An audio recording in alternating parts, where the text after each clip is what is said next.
What's going on, everybody? I'm your host from the East Coast, Gina Man 94, here with the Bosch Squad podcast to talk about some wrestling things today. Now, I have a specific topic I want to address, and that is 50-50 booking and why it's bad for the WWE. Now, I know it's bad for all wrestling, but I'm going to specifically talk about the WWE because they constantly shoot themselves in the foot with how they book their superstars. So, let's get into it. Now, 50-50 booking is having one wrestler win one week and then having the other wrestler win the next week in a sort of a rivalry type thing. But the problem is that, you know, nobody can get over. The storyline can't develop. There's no continuity in the storylines and nobody gets over. So say you have the heel and the face, okay? Now the object of the heel is to get the face over while looking strong themselves. That's the object here. So, you know, alright, say you have a dominant heel. Say you have Rusev, okay? And say you have a face that you're trying to get over. Say Dolph Ziggler, okay? I know they're two weird competitors to face off in each other with a rivalry, okay? Alright, so say Rusev is the United States Champion, which he currently is, and say Dolph Ziggler is trying to challenge for the United States Championship, okay? So, you have the face trying to get into the position to where he can win the championship from, you know, the United States Champion. So, how do you book the face? Okay, you book the face, you know, winning matches leading up to the rivalry. So have the face approach the person he wants to be in the rivalry with and, you know, go after the title for. So say Dolph Ziggler goes up to Rusev and says, hey, I want to challenge you for your United States Championship. And say Rusev is like, well, you have to earn your right to face me. Okay, so you have Ziggler win matches, you know, leading up to it, you know, matches that don't really mean anything except for the fact that Ziggler needs to win them in order to face Rusev. So Ziggler wins all these matches and stuff. He finally earns a spot to face Rusev, okay? Now say they face off and Ziggler loses, okay? Cool, he loses, he gets to regroup and come back. They have a rematch, and then Ziggler wins the title the following week. That's pretty much the gist of 50-50 booking. What did he overcame what, one loss?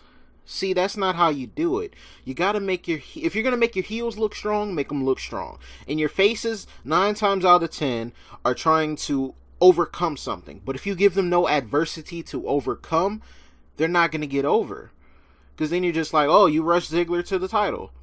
Why not have, you know, before the title match, you know, have Rusev attacking him, okay? Putting him in the accolade and the back and the parking lot and the Uber car, who cares? Whatever. Alright, you have Rusev just, you know, dominating him. And then, you know, they have a match and Rusev's like, I'm not gonna have you, you know, face me for the title yet. It's just gonna be a non-title match. And then, you know, Rusev wins. So Dolph Ziggler regroups, comes back at him. He finally gets a title match, okay? He faces him for the title and Rusev wins, well, actually, Dolph wins, but he doesn't win the championship, okay? So say Rusev gets himself disqualified or something, okay? Now, I'm not saying you should make your heels look like, you know, chicken shits and just run away from everything, but normally that's what heels do. They try everything in their power to keep their championship and to keep the person they're facing from taking that away from them. So they're going to do whatever they can. So say Rusev, instead of running away, he grabs a weapon. So say he beats Dolph Ziggler with the weapon because he feels like his title is slipping away. He feels like Ziggler's gaining all this momentum to face him, and, you know, he's getting so close in the matches to beating him that, you know, he wants to use a weapon. He got to take him out because you don't want to lose your championship. Say you do that, and then finally the storyline will culminate. They'll get a payoff match, which is pretty much the ending of the rivalry, and it's the face finally overcoming a dominant heel if you book them that way. That's when you have Dolph Ziggler overcome, say you got Lana distracting him, overcomes that. Say the ref is distracting and Rusev's trying to hit him with a weapon. He somehow gets the weapon away from Rusev. You know what I'm saying? Let the crowd get on his side, because that's what your faces are. They're the crowd pleasers. Let the crowd get get the person over, pretty much. Get on their side, start cheering for them, want them to actually win. You got to make your heels seem like, you know, you don't want them to win. That's the point. You're not supposed to cheer heels. They're supposed to go out there, bash the crowd, and all that other stuff. But in the payoff match, you could have Ziggler go over as looking so strong. Now, you don't actually have to have Ziggler win the match for him to be over. I just want to make that clear. You don't have to have Ziggler pin the heel 1, 2, 3 and take the championship away from them to look strong. They could overcome all that adversity and still lose the match. That could happen. That's very possible, and it doesn't really affect them. But if he's not placed with any adversity, then he's not going to get over. Now, like I said, you could have Lana interfering and Ziggler hits the zigzag on him. He's, Rusev's down for the count, 1, 2, 3, but the ref's distracted. Okay, you got to overcome that. You got to come back and find a different way to beat him. So say Lana's gone now. So say, the ref gets knocked out or something like that. And then, Rusev goes and grabs a weapon and, he's about to hit you so he can pin you now. Say you super kick the chair into his face, okay? Cool. Now, you overcame the weapon adversity. Say he has some other pals to come interfere in the match too, and you take them out as well. Alright, fine.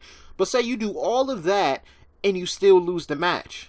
That's fine, though. You know why? Because it shows you have heart. It shows you have, the willingness to overcome whatever that person is throwing your way to be champion. To overcome them as the heel and be, get the crowd on your side. And the crowd will see that. The crowd will notice, like, damn, this dude's doing whatever he can to win this championship.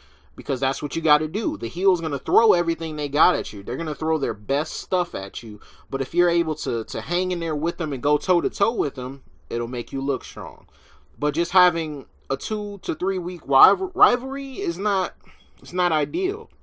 And like I said, you don't always have to have the face, eventually win the championship or something that they're going for to look strong. And that's exactly what I'm talking about. 50-50 booking is not good for either parties, because if you don't give the storyline to develop and you're trying to book a heel strong and the face strong, you got to let the heel be the heel and let the face be the face. Like, I'm not trying to confuse you guys, but like I said earlier, if the rivalry hasn't been going on that long and there's no time to build any adversity for the face to overcome or give the heel that heat to make the face have to overcome something, then neither one of them are going to get over. Here's a good example of how they did it right. Xavier Woods and Bray Wyatt. Okay, the Wyatts were feuding with New Day a few weeks ago. They had been, battling each other on the mic, and the New Day even went to the Wyatts compound to fight them, just in an all-out brawl. But the overlying factor here is that you had the face Xavier Woods against Bray Wyatt, the heel, at the time. And so every time they got into the ring together, Xavier would, go into a trance. He would look mesmerized. He would look confused. He would look, hypnotized. So it was like a problem for him. He stopped doing the jokes and everything that the New Day is used to doing because he knew he had to overcome Bray Wyatt, and it wasn't an easy task for him because every time he's near him, it's just something goes on with him and it changes him. But they faced off at the last pay-per-view, which I believe is Payback. They had the 6-man tag match, and, Xavier was still, scared of him and, just petrified every time Bray Wyatt was in the ring with him. But he finally let all of that go and fought Bray Wyatt. He brought the fight to him and wasn't scared anymore. Now, the New Day still lost that match, but it's okay because it made Xavier look strong. He's been scared all these weeks leading up to this match, and they finally get their payoff, and Xavier goes at it and brings the fight to Bray Wyatt. That's how you do it. It makes Xavier look strong. It shows he has the heart to overcome a huge adversity when, they're out there having fun and everything, and then you get an obstacle placed inside, your whole gimmick that you're doing. You get this obstacle that stops everything you're doing. It stops you from having fun and, all the jokes and stuff you make. And it just completely just floors you. And now you got to focus on it, address it, attack it head on, and figure out a way to overcome it. And that's exactly what he did. And now he's back to normal. He's fine. And it makes Bray Wyatt look strong because he's the heel and he had the faces scared of him. Or at least one of them. He had them running from him. He played the mind games. He made Xavier spaz out and just, stop doing what he does best. He got him out of his element. And it made Bray Wyatt look strong as a heel. So, You know, that's what I'm saying. That's the right way to do it. But the way WWE does it nowadays, it's just not working. So let me know what you guys, how you guys feel about this. Do you guys think 50-50 booking is bad, or do you think it can work in some instances? Which I kind of believe that too, but it's got to be a certain rivalry with certain people. But let me know what you guys think of the video. Slap a thumbs up on it if you enjoyed, and subscribe if you're new. I hope you guys enjoyed this topic video. I'm going to try to come up with more topics to talk to you guys about. And I hope you guys enjoyed the video, and I'll talk to you guys later. Peace.